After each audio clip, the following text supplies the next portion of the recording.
everyone, this video is going to talk through a couple of the awesome features that SeeSaw has and just show you the different things you can be doing with SeeSaw in your classroom. So first of all, a reminder that this is the learning feed. This is where all the items appear once you've approved them. Over here is the individual student journals. So class journal is where you'll see all the items. In the individual journals, that's where you'll see the items just created by the students individually. Now you have the option in the student journal to print their journal. So it can create a PDF with up to 80 items, which is really awesome. And for each of those items, it prints out what was created, the comments that have been made by other students, and a QR code. So if you'd like to print some things out and put them up in your room, it gives a QR code so a student can come up, scan the QR code with a QR code reader, and view the video or listen to the audio that went with the piece of work. Now this is taking a bit of time to create. I think he had quite a large journal. I'll show you what it looks like once it comes up. So it has a really nice cover. It has the student's name, has the date you created it, then it goes through each of the items made. And like I said, it gives you the QR code if you want to view this work at a later point just from within the classroom without having to go into the SeeSaw app. It lets you know who liked it and who's commented on it. So that's an awesome feature. Now, the learning feed can get a bit overwhelming at times. So this calendar view is a great way to see what you've created over time, just as a quick snapshot. So you can see in October, these are the different things I did in SeeSaw. And if I click on it, it will show me an overview of what I did that day. So it's a really great way to see what each of the students has added and saves me scrolling through the journal for ages.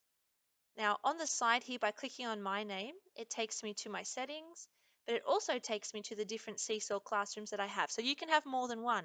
You might like one for your maths class, one for your home class, and it's very easy to switch between the ones that you're running just by clicking on the classroom there. It opens it up. So I'll go back into my current SeeSaw and I'll show you some of the things that you can do. So the green plus is how students and teachers add. Post to student journal gives you the options. These are the same options that the students have. Photo, video, drawing. You can add a link from a website or from YouTube, write a note, or add something from your Google Drive. If you do that, for example, students have created a slideshow in Google Slides. If they add it into SeeSaw, they're then able to record their voice and they can give a whole presentation to their slides that then goes into their SeeSaw journal, which is amazing. I'm going to go into drawing today just to remind you of the features. So you can draw, you can label. Once you label, you can edit the style. So many different ways it can appear. Once you've done that, students can record their voice, which is great. They can also draw while they're recording. So if you want to draw some more on top of something and record, easy thing to do. You can add labels and add a caption. They press on the green tick, they add it to their name, press on the green tick, add it to the folders that you've created. Okay, you can create a folder here as well, and then it appears in their learning journal. Now I'm just going to show you back in my old classroom. Let's say you want to create a QR code because a student has made a video and you'd like them to be able to see that in the classroom. The three little dots gives you many choices.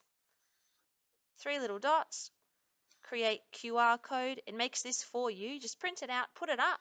Students can come and scan that and it will take them directly to the video without having to be signed into SeeSaw. Great for reading fluency.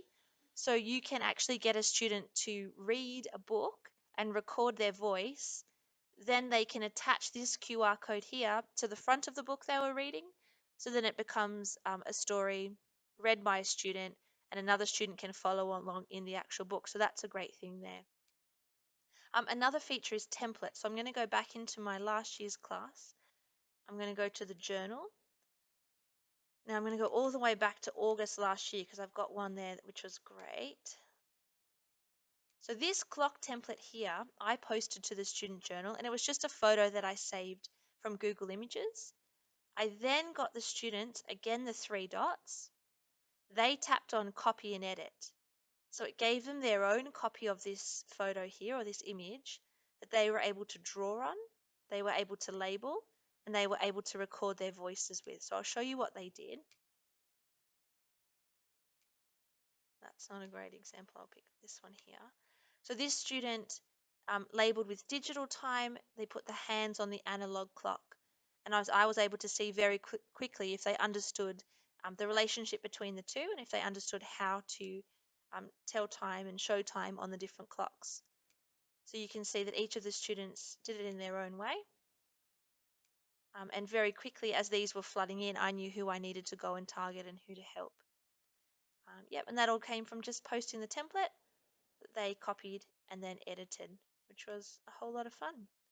I hope you enjoy SeeSaw. Any questions, please come and see me. And yeah, see how you go.